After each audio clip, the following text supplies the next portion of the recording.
Hi friends, welcome back to the Art Room with Mrs. Nolte.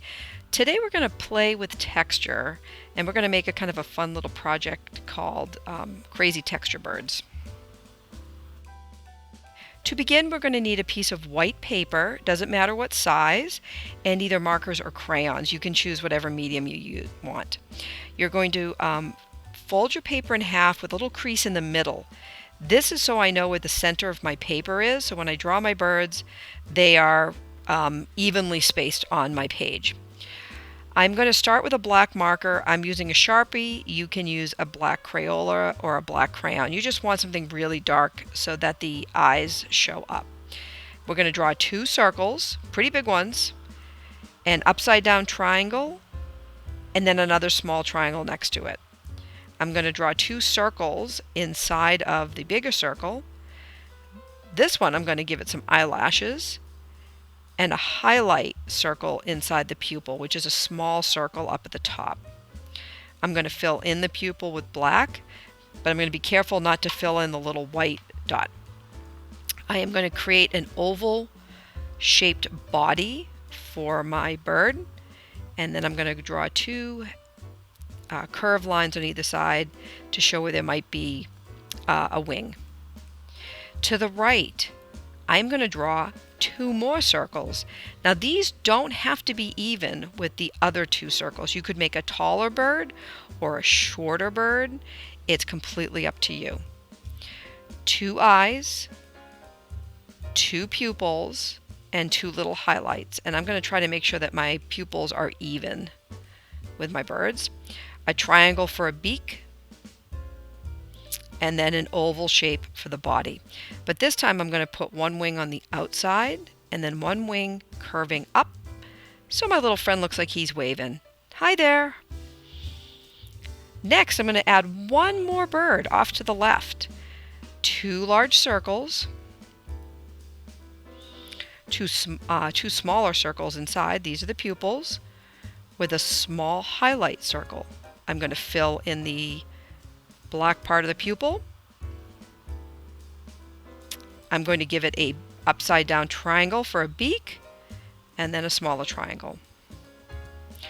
Now we're going to make an oval shaped body. We're going to do a wing on the outside here and then another wing going up so it looks like he's waving as well. And then I'm going to give it a wire to stand on. You don't have to create a wire. I just thought it would look like they're sitting on a little wire. Now, each one of the birds is going to have a different type of a textural body, and it's really up to you whatever type of texture you want to use. I'm going to start with a wiry or a furry or hairy type of a texture. This is going to be very energetic. I'm going to use this kind of zigzaggy line to create a wiry texture on my bird. This bird's going to look like he's super excited.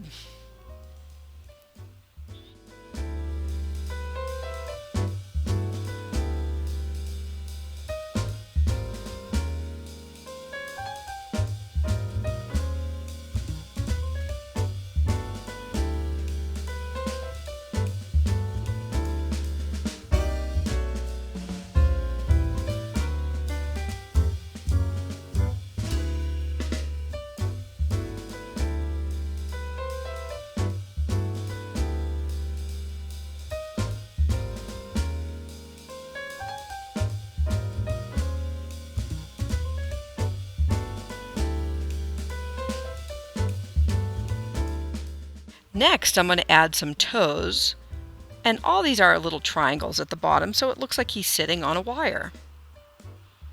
You can draw legs, you can draw whatever you like, but I made some little toes. I'm also going to add a secondary color, one that's analogous on the color wheel, meaning it's close to the other color on the color wheel. That way they kind of blend together. I'm going to use a hot pink on this one, and I'm going to add some more wiry texture all over my bird. This guy's looking super excited and he is happy to see us.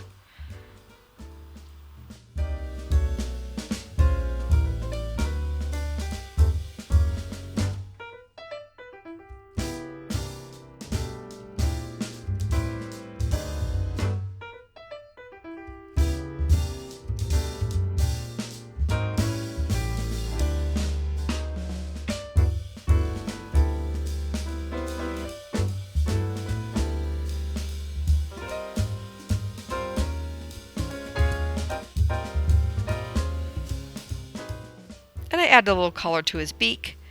Next bird in the middle here, I'm going to make this one have a texture of being smooth and wavy. It's going to look very different than the first one. The first one was wiry and had a lot of energy to it. This bird is going to have some long, smooth, wavy lines. And this texture is going to make this bird look a lot calmer than the other bird.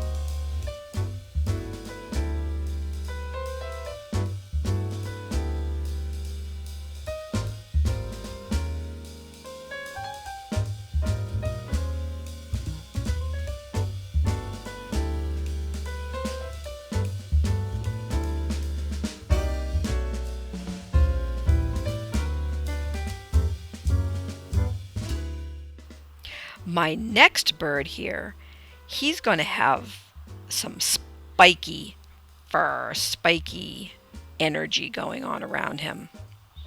I think he looks like a cockatoo when his little head crest is up. This one I'm going to make a very spiky pattern around him with spiky lines. I chose red because I thought the red would give more energy to him as well. And I'm going to cover his body with these spiky texture lines. I'm also going to add a second color to him as well. And I think I'm going to use a yellow because, again, that's an analogous color that will go well with the red. I don't want too much contrast. I want the lines to really show up. And I'm going to make this spiky texture on this one. And I'm going to color in his beak. And he seems to be floating above the line. He's a little higher than the other ones. I made his body a little bit smaller. So I'm going to draw a couple of legs and then add his toes. Now you can use any kind of texture line that you want. You could use a spiky, a bumpy, a furry. You could use scaly if you wanted to try scaly lines, or foamy or bubbly. Ooh, a bubbly bird would be interesting. So there's a lot of different types of texture lines you could try. This is just a few. I'm going to name my birds here and what kind of lines I used, and I signed my work. So this was just a fun little project playing around with different kinds of texture lines to see what you could come up with. Hope you enjoyed it, and I'll see you all soon back in the art room. Bye, everyone.